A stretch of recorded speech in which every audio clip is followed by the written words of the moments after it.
자, 오늘도 채점은 임경사님께서 수고를 좀 해주시기 바랍니다.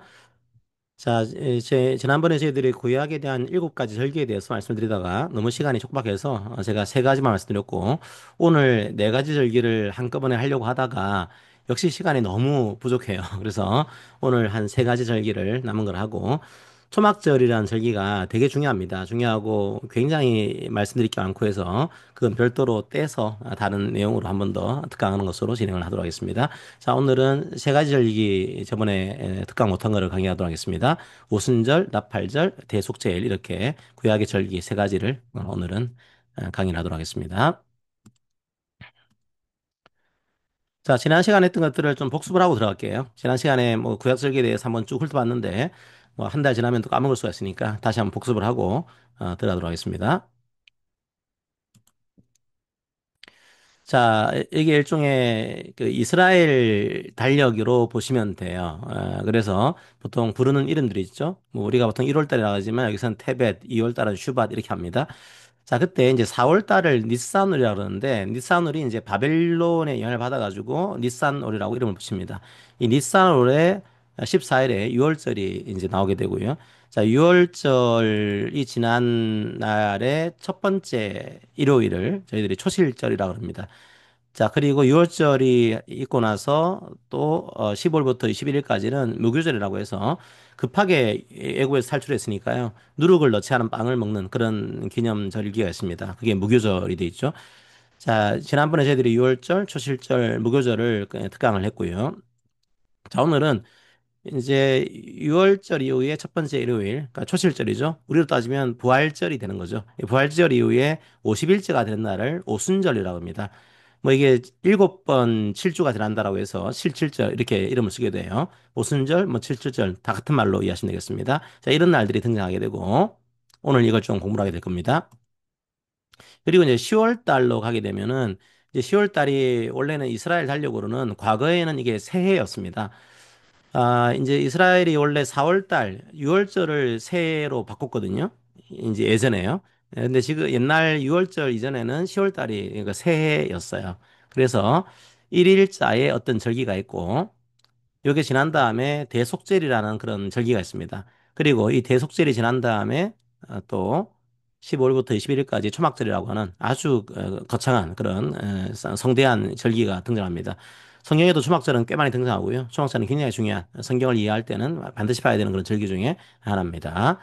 자, 그리고 12월 달 되게 되면은 수전절이라고 해서 성경에 나와 있지, 이제 구약에는 나와 있지 않은데, 신약에서 예수님이 수전절이라는 표현을 쓸 때가 있어요. 그래서 이 절기가 나와 있습니다. 자, 오늘은 그 중에서 오순절 그리고 대속죄일까지 볼 겁니다. 자, 오늘의 퀴즈입니다. 10월 1일, 10월 1일이 우리로 따지게 되면 1월 1일이에요. 1월 1일. 1월 1일자를 그 당시 유대인들은 지금도 물론 지키고 있습니다. 땡땡절이라고 합니다. 땡땡절. 자, 이 땡땡절이 과연 무엇일까요? 자, 힌트를 드리면은 이 땡땡절은 보통 우리가 새해가 되면은 저희들은 보신각 종을 치잖아요. 그죠? 북을 이렇게 칩니다. 근데 이스라엘은 그렇게 하지 않고 북을 치는 게 아니고 뭔가를 불어요. 그래서 이걸 부는 절기라 그래서 땡땡절이라고 합니다. 예, 동시에 두 분, 예, 이 나팔절이라고 그래요. 그래서 이 나팔을 불면서 이 기념하는 절기 이렇게 해서 나팔절 이름을 붙이고 있습니다. 말씀드린 대로 오늘 그래서 저희들이 오순절하고 그 다음에 나팔절, 그 다음에 대속제일 이 3가지를 가지고서 오늘 좀 설명을 드리도록 하겠습니다.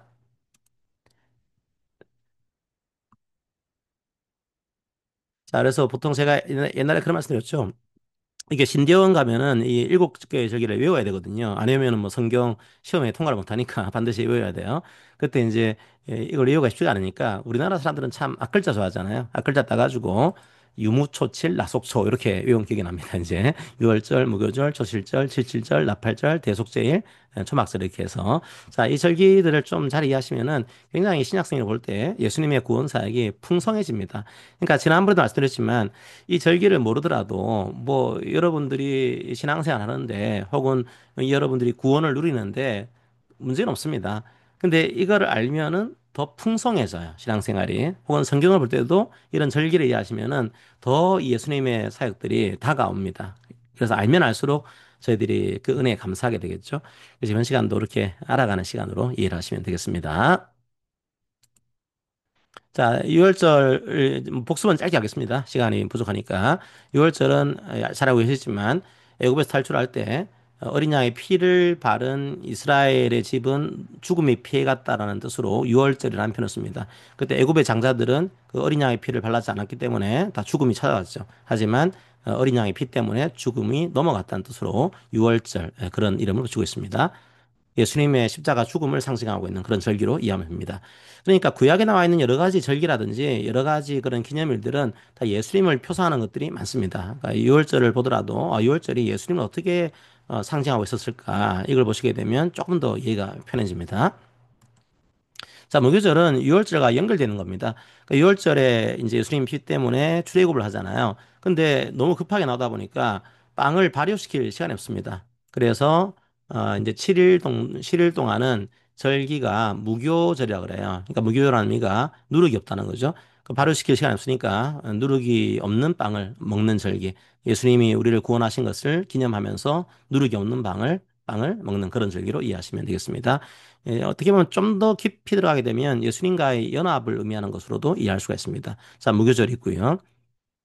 그 다음에 초실절 되게 중요하죠. 초실절은 6월절이 지난 첫 번째 일요일이 되는데 이 날짜가 어떤 날인가 하면 초실, 처음 열매를 바치는 날입니다. 여기서 말하는 처음 열매가 과일이 아니고 곡식이에요. 이제 보리가 됩니다. 그래서 보리의 첫 열매를 바치는 날. 원래 보리가 나는 시기가 아니에요. 보리는 나중에 좀 더 풍성하게 나오게 되는데 첫 보리를 바치는 겁니다. 그러니까 첫 보리를 바치게 되면 그 다음에는요. 첫 보리가 나왔으니까 이후에는 더 많은 보리가 이 열매를 맺겠네라고 하는 것들을 확증해 주는 거죠. 자, 그래서 이 초실절은 예수님의 부활을 상징합니다. 예수님의 부활의 첫 열매가 되신 거죠. 이 부활의 첫 열매를 저희들이 받기 때문에 이제 우리들도 부활할 거다. 이 믿음을 가지게 되는 겁니다. 초실절은 그 부활을 기념하는 그런 의미도 가지고 있습니다. 지난번에 그런 내용을 가지고서 한번 쭉 설교 강의를 했고요. 자, 오늘은 오순절. 자, 보도록 하겠습니다.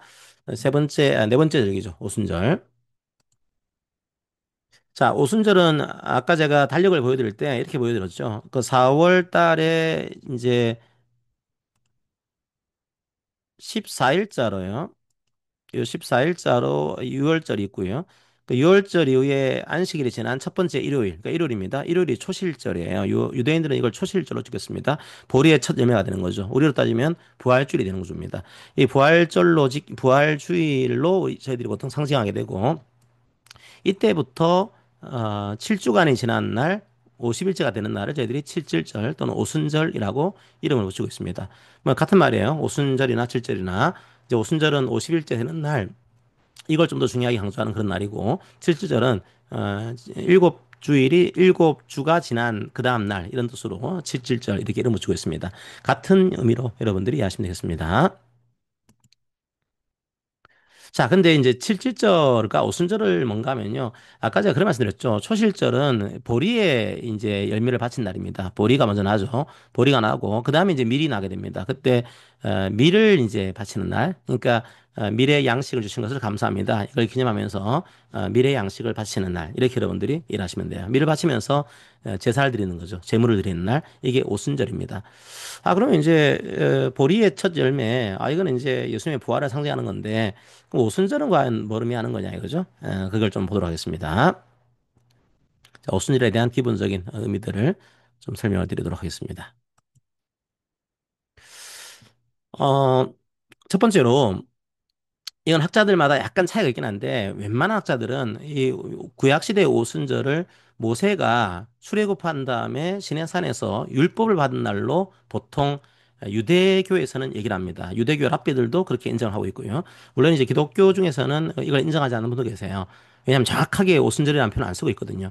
하지만 제가 볼 때는 상당히 일리가 있는 견해고 유대교의 견해도 상당히 이거는 뭐 중요한 구약 해석할 때는 중요한 내용이거든요. 일리가 있습니다. 자, 왜 그런가 하면 그리고 여기 나와버렸네요. 퀴즈를 내려고 그랬는데 자, 퀴즈가 먼저 씌워져 버렸어요. 자, 출애굽기 19장 11절을 보시게 되면 이렇게 변하고 있습니다. 이제 애굽을 탈출을 해요. 그리고 애굽을 탈출해서 애굽 땅을 떠난 지 3개월이 되던 날 그들이 시내 광야에 이르니라 이렇게 하고 있죠. 그러니까 3개월이 되던 날입니다. 이게 어떤 의미인가 하면 이게 3개월째를 얘기하는 거예요. 그러니까 유대인들의 이제 유월절 이후에 첫 번째 달이 니산월이었죠. 우리가 흔히 얘기하는 4월 달이죠. 니산월이 첫 번째가 1개월. 그 다음에 리아르라고 하는 것이 2개월이 됩니다. 그리고 3개월, 3월째가 바로 시반월이 돼요. 그러니까 이스라엘 자손이 시반월 3월 1일 되던 날에 시내 산에 이르렀다. 이렇게 해석을 할 수가 있는 겁니다. 자, 그러면은 한번 6월절, 그러니까 이제 출애굽한 이후에 오순절까지 이 시반월까지 얼마의 기간이 걸렸는지 조금 이제 분석을 해보게 되면 4월 15일자부터 하게 되면은 4월 달은 15일이 걸렸습니다. 이제 애굽 땅에서 나와가지고 한 15일이 걸렸겠죠. 그다음에 2월 달은 완전히 이제 신약산으로 가는 시기예요. 30일이 좀 걸리게 하는 구조고, 그러면 이제 45일이 나오잖아요. 근데 3월 1일자로 와서 모세가 바로 시내산에 가서 율법을 받냐? 그렇진 않습니다. 뭐 이제 백성들을 준비를 시키고 자기도 몸가짐을 따로 해가지고 좀 준비하는 기간이 있는 거죠. 그래서 3월 3개월이 되던 날부터 한 4, 5일 지난 다음에 시내산에 올라가서 율법을 받게 돼요. 그게 약 5일 정도로 4월 정도로 보게 됩니다. 그럼 이걸 한 5일 정도로 보게 되면요. 이게 50일이 나오게 돼요. 그러니까 많은 라피들은 유대교 라피들은 시내산에 율법을 받은 날이 바로 오순절이었을 거다 이렇게 추측을 하고 있고 일리가 있는 그런 표현으로 볼 수가 있습니다. 그래서 여러분들이 상당히 중요한 날이죠. 왜냐하면 시내산에서 율법을 받은 날 이게 오순절이다. 이걸 기억하시면은 성경을 바라보는 시각이 완전히 달라지게 됩니다. 자, 한번 이게 어떤 의미를 가지고 있는 건지 설명을 좀 들어보도록 할게요.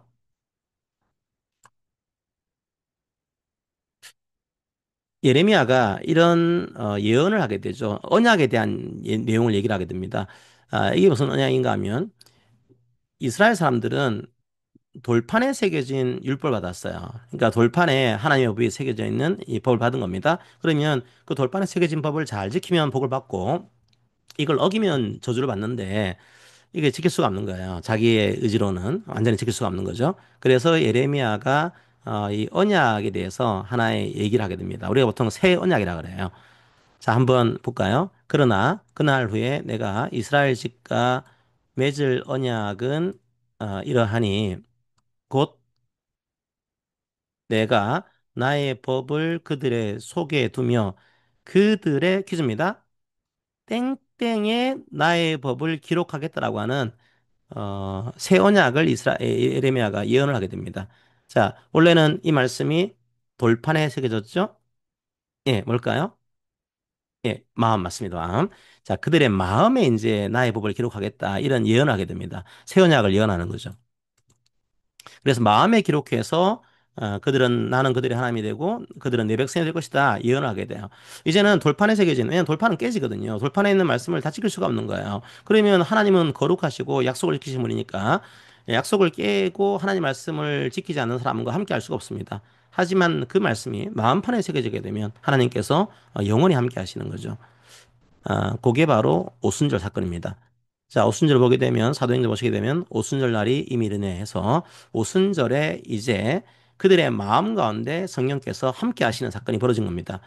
자, 그러니까 모세가 율법을 받은 날이 오순절이었죠. 그때 받은 말씀은 돌판에 새겨진 말씀이었습니다. 하지만 예수님께서 오셔서 완전히 새롭게 하신 겁니다. 이제 이 말씀이 우리의 마음판에 새겨진 그날. 그래서 우리의 구원이 이제 돌판처럼 깨지지 않는 날. 이게 오순절이 된 겁니다. 그러니까 이 오순절을 많이 원하는 분들이 안 하고 오순절이 뭐 방언하고 이런 걸로 뭐 그런 날로 이해하시는데 그런 날이 아니고요. 오순절은 성령께서 이제 우리의 마음판에 하나님 말씀을 새겨주신 날. 그래서 영원히 이제 우리의 구원이 그걸 믿는 자들은 깨지지 않는 날. 이게 오순절 신학으로 이해하시면 되겠습니다. 이제 우리나라의 오순절 신학은 약간 다른 방향으로 설명하지만 사실은 오순절 신학도 말씀 신학이죠.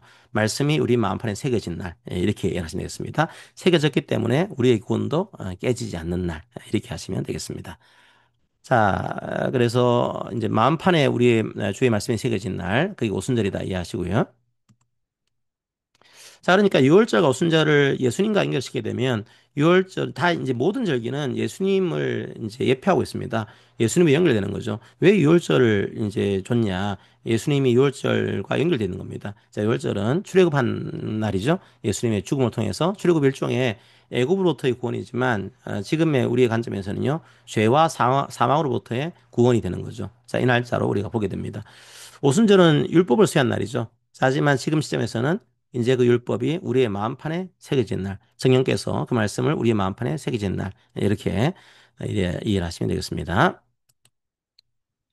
자, 그리고요, 오순절을 이렇게만 끝내기보다는 약간 더 오순절을 확장을 시키게 되면, 엄밀히 따지면 오순절은 이런 날입니다. 이게 상당히 중요한 7주였잖아요. 77이 이제 49, 50, 오순절. 이게 왜 중요한 날인가 하면 초실절에서 이제 오순절까지가 7주가 걸립니다. 그러니까 이 7주가 이스라엘 사람들은 아주 운명적인 7주다. 그러니까 너무너무 중요한 날이라는 거죠. 왜냐하면 이 시기에 미리 이제 밀과 보리가 수확이 되고 그다음에 여름 과실이 이제 추수가 준비되는 그런 날입니다. 그러니까 이 시기가 어떻게 되는가에 따라서 한 해 농사가 좌우가 되는 겁니다. 미리 자라야 될 거 아니에요. 그죠? 미리 자라야지만 이 한 해의 농사가 잘 될 것이고 또 요 시기에 또 여름 과실도 어느 정도는 잘 이게 수분을 해야 됩니다. 그 날짜인 거죠. 그런데 이 주간에 이스라엘에는 북서풍이 불기도 하고 또 다른 풍이 불기도 합니다. 자, 북서풍이 불기도 하고요. 또 다른 풍이 불기도 해요. 자, 이 풍이 뭘까요? 예, 예, 김선 사님, 남동풍 맞아요. 자, 그래서 어떤 경우에는 이게 남동풍이 불기도 해요. 자, 그런데 이게 이 풍이 이제 상당히 중요한 겁니다. 왜냐하면 7주라 그랬는데 한 주 동안은 북서풍이 부는 게 좋아요. 왜냐하면 북서풍이 불어야지만 미리 좀 잘 익을 수가 있습니다. 만약에 이 시기에 뜨거운 남동풍이 불게 되면은 미리 잘 익지 않을 수가 있다고 해요. 그래서 이 시기는 남동풍이 좀 불어야 돼, 북서풍이 불어야 되는 그런 날이고 나머지 6주간은 이제 여름 과실이 이제 수분을 해야 돼요. 꽃가루가 이제 암수를 만나야 되는 겁니다. 자, 그런데 그렇게 하기 위해서는 이때는 남동풍이 좋다라고 합니다. 그리고 이때도 밀을 수확하기 위해서는 남동풍이 좋다라고 해요. 그러니까 이런 식으로 북서풍과 남동풍이 적절하게 불고 비가 와야지만 이 한 해 농사가 성공을 하는 겁니다. 그러니까 이른 비와 느린 비가 늦은 비가 적절히 와야 되는 거죠. 바람도 적절하게 불어야 되는 겁니다. 그래서 이 자연의 조화, 자연의 그런 섭리가 하나님께서 잘 이루어 주셔야지만 풍성한 열매를 맺을 수가 있는 거죠. 그런데요, 이스라엘 사람들이 광야에 있다가 이제 가나안으로 왔습니다. 이런 그 농사 사이클을 이해를 했을까요? 잘 못했겠죠. 그러니까 뭔가 이런 사이클이 중요한데 이스라엘의 광야 경험만으로서는 뭔가 좀 안 될 겁니다. 자, 그러니까 날씨에 따라서 상당히 수확이 좌우가 되는 이런 걸 발견하게 됩니다. 그럼 이스라엘은 어떻게 했을까요? 보니까 이 날씨를 좌우하는 신들이 있는 거예요. 가나안의 신들이. 그래서, 이 가나안 사람들이 이렇게 농사를 참 나름대로 잘하는 게 북서풍의 신이 있고, 남동풍의 신이 있고, 비와 바람의 신이 있고, 바알 신이 있고, 야, 바알 신을 잘 섬기니까 이렇게 날씨가 좋아가지고 수확을 잘하는구나. 이런 생각하겠죠. 그래서 이스라엘도 그런 날씨의 신들을 섬기게 될 가능성이 있습니다. 날씨에 따라 수확이 좌우되는 그런 동네였거든요.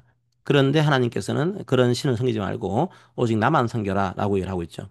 그래서 오순절은 그 하나님을 섬길 때 미를 주시는 하나님을 감사한 그런 절기라고 이해하시면 됩니다. 레위기를 보시게 되면 이제 이 밀을 수확한 다음에 제물을 드려요. 여호와께. 그러니까 감사의 제물인 거죠. 너무나 이런 날씨를 주관해 주셔가지고 감사합니다. 제물을 드리게 되고 그다음에 신명기에서도 칠칠절을 지켜라. 그리고 나한테 복을 주신 걸 기억하고 복을 주신 대로 예물을 드려라라고 얘기를 하게 됩니다.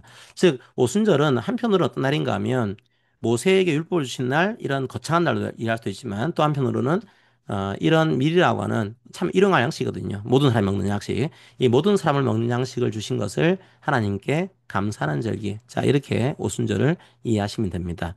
자, 그러면 여기서 우리가 또 한 가지 의미를 찾을 수가 있어요.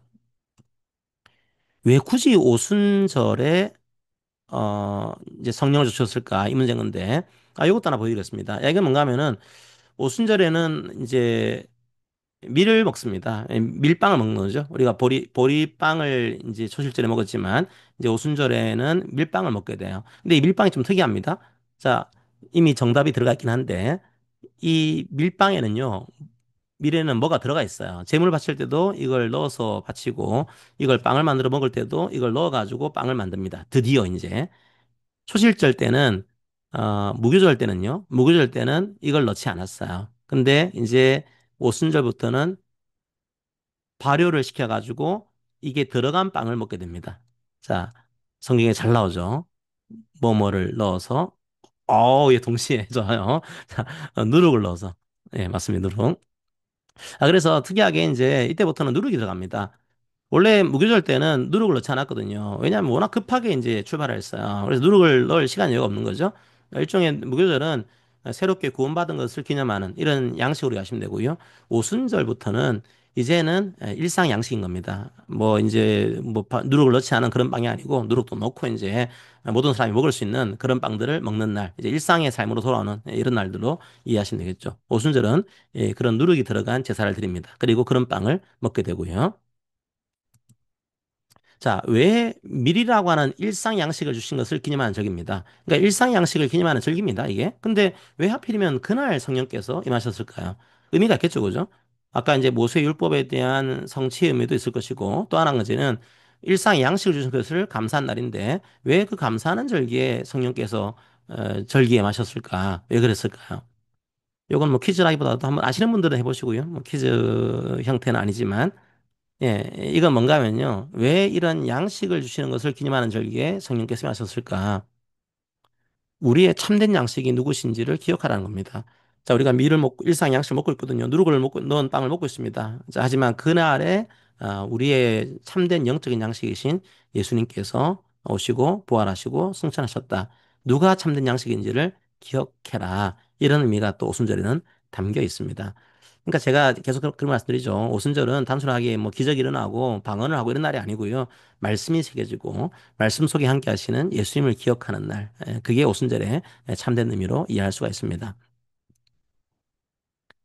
자, 그리고 오순절에 또 하나의 중요한 내용이 있습니다. 오순절은 나한테 이런 양식을 주신 걸 참 감사합니다. 이런 날이죠. 그런데 레위기를 보시게 되면 오순절에 이제 밀을 수확을 할 거 아니에요. 수확해서 바치는 건데 수확할 때 뭔가의 행동 지침을 하나 레위기에서 내리게 됩니다. 자, 퀴즈를 드릴게요. 제가 참 좋아하는 표현 중에 하나인데요. 이게 밀을 벨 때, 너희 땅에 곡물을 벨 때, 밭 땡땡땡까지는 다 베지 말고, 또 이제 추락하다가 떨어진 게 있을 거 아니에요, 그죠? 떨어진 거를 줍지 말고, 그거는 나중에 가난한 사람들이 좀 가져갈 수 있도록 남겨둬라. 이게 밀을 수확하는 것을 참 감사한 날인데, 이웃 우리의 가난한 이웃들은 이 밀도 먹을 이제 여유가 없다. 그것들을 남겨둬라. 이웃들을 위해서 같이 양식을 나눠라 이렇게 하는 거죠. 자, 그때 이제 밭 땡땡땡까지 다 베지 마라 이렇게 하고 있습니다. 이 밭 땡땡땡이 뭘까요? 땡땡땡. 약간 그러니까 이게 거창한 게 아닌 거예요. 뭐 밭에 엄청난 것들을 남겨놔는 게 아니에요. 그냥 정말 사소한 겁니다. 밭에 구석탱이에 있는 이제 이걸 남겨두라는 거죠. 예, 예, 밭 모퉁이 맞습니다. 자, 그러니까 우리가 이웃을 이제 뭔가 함께하고 양식을 나눈다는 것이 여러분들에게 하나님께서 또 이스라엘 그 당시 백성들에게도 아주 거창한 걸 요구하지 않았습니다. 그냥 밭에 모퉁이에 있는 것들을 남겨두고 떨어진 게 있으면 줍지 말고 이 정도만 하더라도 얼마나 감사한 일이냐 이렇게 하는 거죠. 그러니까 이것도 우리가 안 하고 있다고 한다면 참 우리가 성경대로 우리의 신앙생활을 살아가고 있는 것인지 고민을 해야 되는 겁니다. 밥 모퉁이에 떨어진 것들은 우리가 이웃을 위해서 남겨둬야 되고 마찬가지로 우리 교회도요. 재정이 우리 교회 또 성도를 위해서 많이 쓰고 있습니다. 하지만 또 우리 이웃들을 위해서도 크게 못 쓸더라도 모퉁이에 남겨진 그 정도의 재정이라도 우리 교회가 써야 되지 않나 이런 의미로 말씀을 드렸습니다. 오순절은 또 우리의 양식을 우리 이웃들과 나누는 날. 다른 말로 하게 되면 양식 대신 예수 그리스도를 우리 이웃들과도 함께 증거하는 삶 이렇게 볼 수도 있습니다. 그게 오순절의 참된 의미다 그렇게 하시고요. 자, 그다음에 나팔절이 있습니다. 나팔절은 이게 신약 성경에서는 직접 언급이 안 돼요. 구약엔 나오는데 이거는 좀 가볍게 보겠습니다. 신약에 자주 안 나오기 때문에 어떤 건지만 소개해드리고 넘어갈게요. 1월 1일자입니다. 그러니까 히브리력으로는 7월 1일자가 되는데요. 이 날짜가 과거의 히브리 사람들은 새해로 봤어요. 그 새해를 기념하면서 요 나팔절 그 다음에 대속제일이 나옵니다. 그걸 준비하는 그런 날이에요. 그래서 나팔절은 신년이다 이렇게 여러분들이 이해하시면 되겠습니다. 새해 출발이었던 거죠. 그때 나팔을 불었습니다. 레위기 3장 24절 보시게 되면 자, 일곱째 달 곧 그 달 첫날은 너희에게 쉬는 날이 될지니 나팔을 불어 기념할 날이요 성회라. 나팔을 불었어요. 자, 그래서 뭘까요? 나팔 절 때 나팔을 분 거죠. 근데 나팔을 부는 때가 이때만 그런 거냐? 그렇진 않습니다. 나팔을 부는 시기가 몇 번 있었어요. 뭐가 있냐면 전쟁을 할 때 나팔을 불었습니다. 그리고 이제 광야에서 진을 이동할 때 나팔을 불었거든요. 그 어떤 이제 학자들은 제가 볼 땐 약간 과해석이 아니라 싶긴 한데 의미를 좀 확장하는 겁니다. 이게 그러면 뭔가 적용을 해야 되는데 이걸 어떻게 적용을 할까? 뭔가 이동할 때 새롭게 시작할 때 새해니까 새롭게 나아가 보자. 이걸 한번 다짐하는 날이구나. 이렇게 볼 수도 있고요. 또 한 가지는 이게 3대 절기에다가 월삭에다가 안식일에다가 신년도 이제 아까도 봤지만 나팔을 붑니다. 왜 그러면 이 신년 때 나팔을 불었을까요? 예, 하나님을 기억하도록 하게 한 겁니다. 자, 민수기 10장을 보시게 되면 하나님께서 너의 하나님이다. 이걸 기억하기 위해서 나팔을 부는 거죠.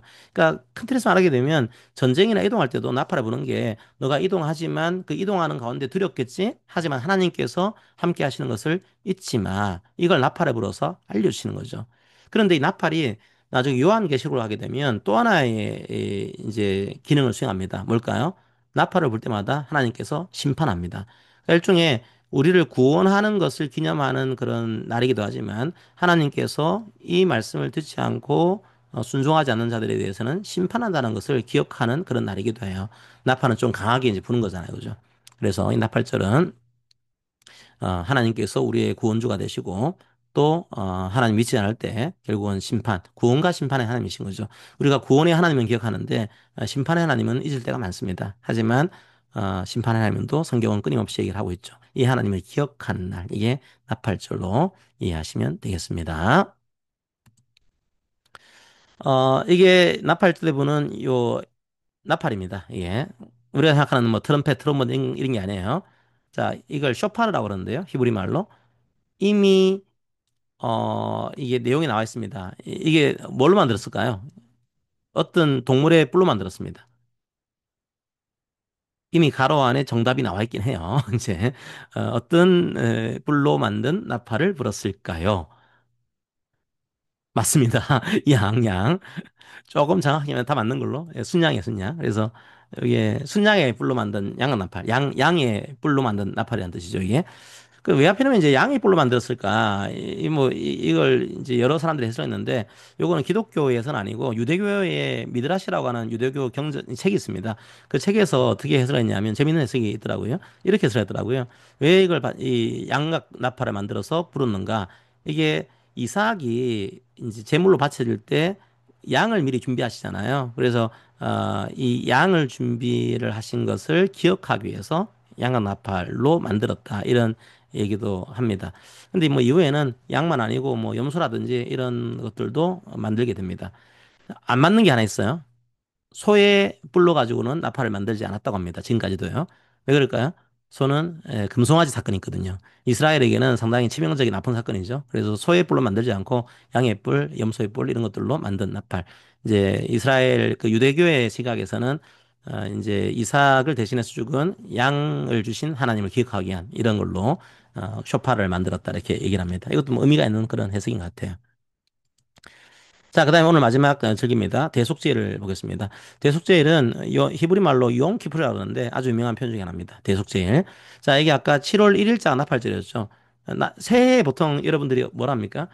새해가 되게 되면 뭐 새로 시작하는 거죠. 근데 새로 시작하기 위해서는 뭐 일반 사람들이야 그냥 시작하자 하지만 믿는 사람들은 그동안 내가 잘못했던 것들을 주님께 고백하고 새로 시작하는 의미가 강하겠죠. 그죠? 아무래도. 그래서 대속죄일은 그런 날입니다. 자, 레위기 보시게 되면 일곱째 달 열흘날은 그러니까 7월 10일이 됩니다. 7월 10일은 속죄일이니까 너희들이 속죄일에는 일하지 말고 회개해라 이런 내용들로 들어가게 되어 있습니다. 자, 이 날짜는 특이하게 7월 10일자는 대제사장이 이스라엘 백성의 모든 죄를 가지고서 지성소라고 하는 것이 성소의 가장 거룩한 곳이 지성소입니다. 하나님의 임재가 있는 그런 장소죠. 1년에 한 번도 못 들어가요. 딱 한 번 들어갈 수 있는 게 바로 대속죄일입니다. 7월 10일자에 대제사장이 이스라엘 백성의 모든 죄를 다 가지고서 이제 어린 양의 피를 뿌리면서 대속죄로 들어가요. 그날이 바로 대속죄입니다. 아주 중요한 날인 거죠. 자, 이게 솔로몬의 성전을 그냥 가져왔는데 보시게 되면은 솔로몬의 성전이 이제 이렇게 돼 있고 여기가 제사장의 뜰이 있고 여기가 성소가 있습니다. 성소. 여기는 제사장들이 이제 제물을 바치고, 여기서 제물을 바치고, 여기서는 성소니까 안쪽에서 등잔대가 있고, 이제 뭐 떡상이 있고 이렇게 돼 있어요. 자, 여기까지는 제사장이 출입을 합니다. 항상 이제. 그런데 지성소가 있어요. 지성소 여기는 여기 휘장이 쳐져 있죠. 휘장이 쳐져 있고 언약궤가 있습니다. 언약궤가 있고 언약궤에서 지키고 있는 천사들인 그룹이 이제 새겨져 있고요. 그게 지성소입니다. 그러니까 하나님이 임재하시는 장소라고 이제 얘기 보면 됩니다. 여기에는 한 번도 못 들어가요. 오직 대속죄일만 여기에 들어갑니다. 그것도 그냥 들어가는 거 아니고 대제사장이 들어가는 거죠. 오직 1년에 한 번 들어갑니다. 한 번 들어가서 자기의 죄와 이스라엘 백성의 죄를 속하는 날 하나님께서 근데 어 피가 없이는 못 들어가요. 항상 이제 제물에 피를 뿌리면서 여기에 들어가야 되는 거죠. 자, 여기 들어가는 사람이 대제사장입니다. 그 대제사장은 이제 대속죄일과 관련돼 있는 거죠. 이분이 아니고서는 이 지성소에 못 들어가요. 자, 그러면 이게 우리가 또 어떻게 이 날을 이해할까? 자, 이걸 좀 보도록 하겠습니다. 레위기를 보시게 되면 대제사장의 복장이 있어요. 이제 대제사장의 복장. 이 날짜에 대제사장이 입는 옷이 있습니다. 자, 대제사장이 이 대속죄일에 어떤 옷을 입을까요? 여러분이 잘 아시는 그런 옷입니다. 아주 하얀 옷이에요. 하얀 옷인데 이걸 이제 성경에서는 땡땡땡 옷이라고 합니다. 완전히 땡땡땡 옷으로 번복을 해요. 대제사장이. 완전히 몸이 하얀 겁니다. 그냥 전체가요. 그 옷을 입고 가요. 예, 예, 예, 세마포 옷을 입습니다. 이 날짜는 완전히 하얀 것으로 도배합니다. 이제 세마포 속옷, 세마포 속바지, 세마포 띠.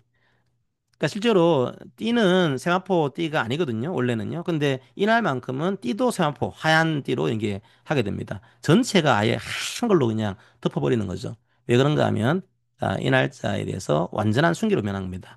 대제사장도 완전하게 순결한 모양으로 하나님의 임재의 장소에 들어가라 이것들을 얘기를 하고 있는 거죠. 자, 그런데 대제사장이 그렇게 자기가 아무리 이제 뭐 살았다고 하더라도 순결할까요? 순결하지 않겠죠, 그죠? 자기도 죄가 있을 겁니다. 그러다 보니까 나중에 스가랴서를 보시게 되면 여호수아가 있습니다. 여호수아가 대제사장이거든요. 근데 여호수아를 사탄이 정죄를 해요. 야, 네 모습이 어떻게 이렇게 시꺼먼냐? 완전히 시꺼멓다. 옷이 하얗지가 않은 거예요. 그래서 이제 아주 더러운 옷을 입고 여호수아가 천사 앞에 서 있습니다. 하나님의 심판 법정에서 옷이 하얗게 돼 있어야 되는데 더러운 옷을 입고 있는 거죠. 그때 여호수아의 옷을 누가요? 하나님께서 벗기고 내가 그냥 너한테 깨끗한 옷을 입혀주겠다라고 하십니다. 자, 이거를 하나님께서 하시는 겁니다. 그러니까 여호수아 스스로가 이 옷을 이렇게 깨끗하게 한 게 아니고요. 너희 옷은 더럽지만 내가 깨끗한 옷을 입혀주겠다라고 말씀하시죠. 바로 그분이 예수 그리스도입니다. 그러니까 예수님께서는 왜냐하면 인간 대제사장은요 우리의 죄를 그러니까 이스라엘 백성의 죄를 위해서 매번 이제 들어가야 돼요. 매번 7월 10일자가 되면은 들어가야 됩니다. 이제 왜냐면 자기도 죄가 있으니까요. 자기도 죄를 용서받아야 되고 이스라엘 백성들도 매년 이제 대속죄를 지켜야 되는 겁니다. 자, 하지만 이제는요 그런 제사는 없죠. 왜냐하면 예수님께서 한 번에 그 제사를 다 이루신 겁니다. 옛날에 인간 대제사장은 자기들도 죄가 있으니까요. 자기들도 죄를 먼저 용서받아야 돼요. 자기들이 먼저 정결하게 씻고 세마포 옷을 입고 그 다음에 이제 자기의 죄를 용서받은 다음에 백성의 죄를 위해서 제사를 드리는 겁니다.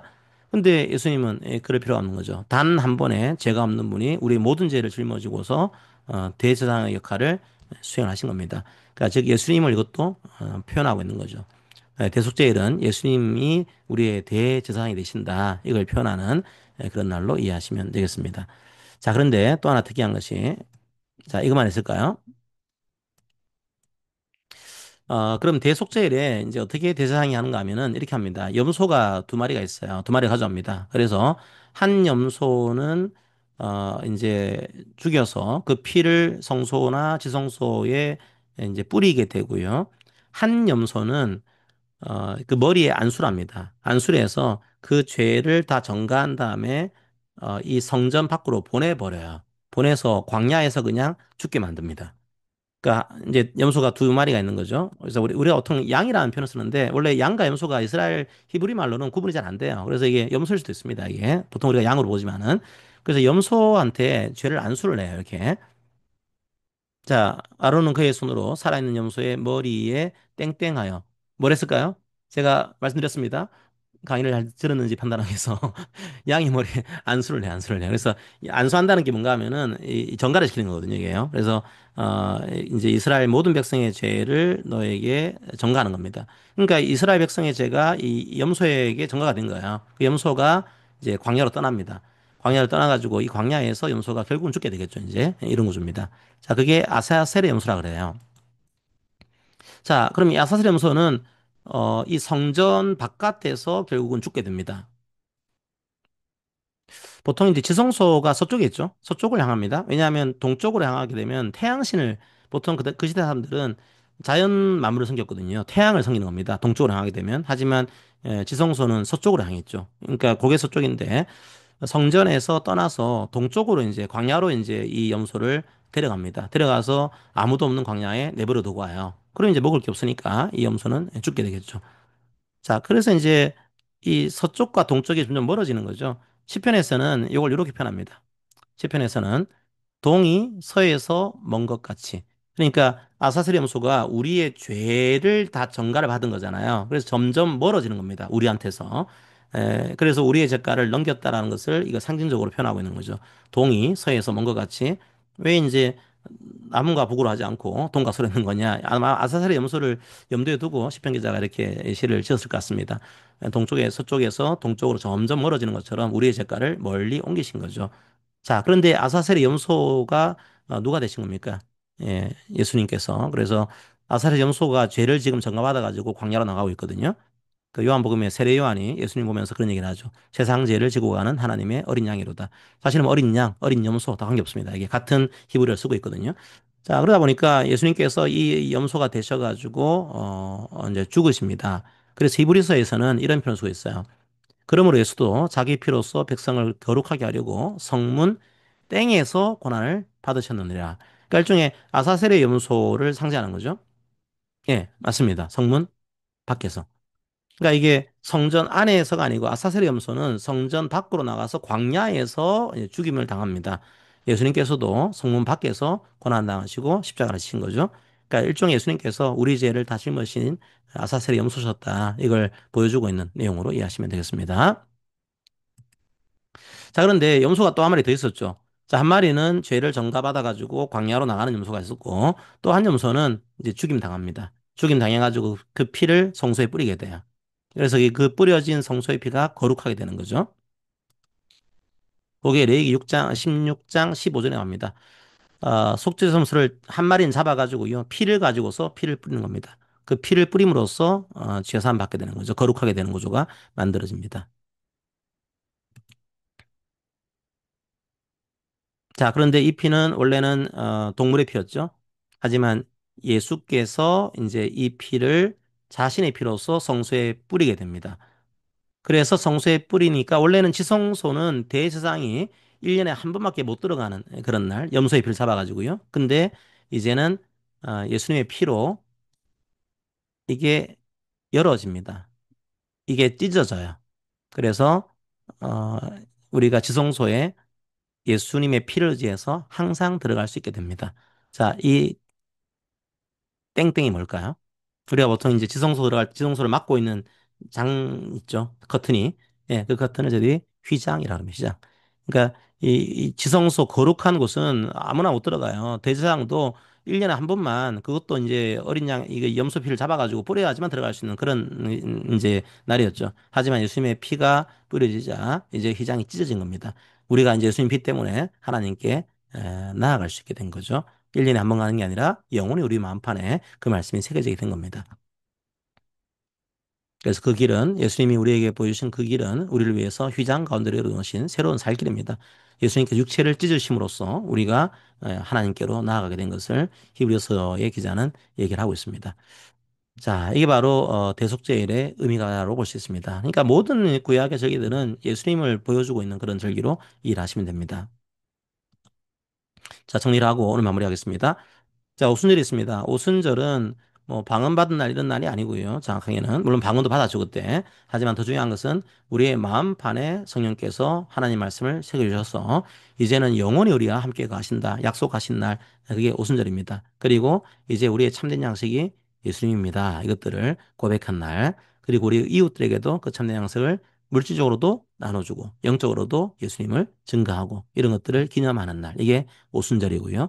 나팔절은 나팔을 보면은 막 긴장하겠죠. 이제 뭔가 이제 뭐 이게 울리니까요. 뭐 어떻게 하라는 거지? 기억하는 날입니다. 구원하신 하나님, 심판하신 하나님을 기억하는 날. 그러니까 전쟁을 하거나 길을 떠날 때 나팔을 불면서 아, 이 길이 험하지만 하나님께서 나와 함께 하신다. 그것들을 기억하는 날. 이게 나팔절이고요. 대속죄일은 아무리 내 옷이 추하고 더러울지라도 우리 죄가 주홍같이 붉을지라도 흰 눈같이 세마포처럼 희게 될 것이다. 누구의 피로요? 예수의 피로서. 그러니까 우리가 나아갈 때는 우리 모습이 참 부끄럽죠, 그죠? 뭐 자신 있게 나아갈 수 있는 사람이 몇 명이나 되겠습니까? 하지만 예수님의 피로서 휘장이 찢어졌으니 우리가 담대하게 나갈 수 있습니다. 하지만 동시에요, 이게 담대하다는 게 교만을 얘기하지 않습니다. 이제 어떤 분들은 뭐 담대하다는 게 마치 뭐 그냥 거들먹거리면서 하는 걸 얘기하는 건데 겸손해질 수밖에 없어요. 왜냐하면 우리의 죄가 있음에도 불구하고 하나님께서 예수님을 통해서 우리를 용서하신 거니까 우리는 예수의 피는 도저히 이제 사라지지 않는 피입니다. 뿌려진 거죠, 우리 마음판에. 그러니까 담대할 수 있는 거죠. 하지만 겸손할 수밖에 없는 거죠. 우리의 능력이 아니니까요. 그래서 항상 예수님을 의지해서 겸손하지만 또 담대하게 여러분들이 세상 가운데로 나아가시기를 바랍니다. 자, 오늘 여기까지 하고요. 초막절부터는 제가 초막절은 되게 중요하고 엄청 내용이 많아요. 이게 예를 들면 뭐 이제 죄 없는 자가 먼저 돌로 치라 이걸 한 날도 초막절이고 그다음에 실로암 못에 가서 씻어라 뭐 이런 것들도 초막절이고요. 초막절은 굉장히 풍성한 내용을 담고 있습니다. 오늘 하기에는 너무 시간이 아까워서 제가 좀 더 풍성하게 특강하기 위해서 별도로 초막절은 좀 강의를 하도록 하겠습니다. 자, 오늘은 여기까지 하고 마무리하도록 하겠습니다. 감사합니다. 자, 이제 이은경 사님께서 이제 좀 해주시고 마무리하겠습니다.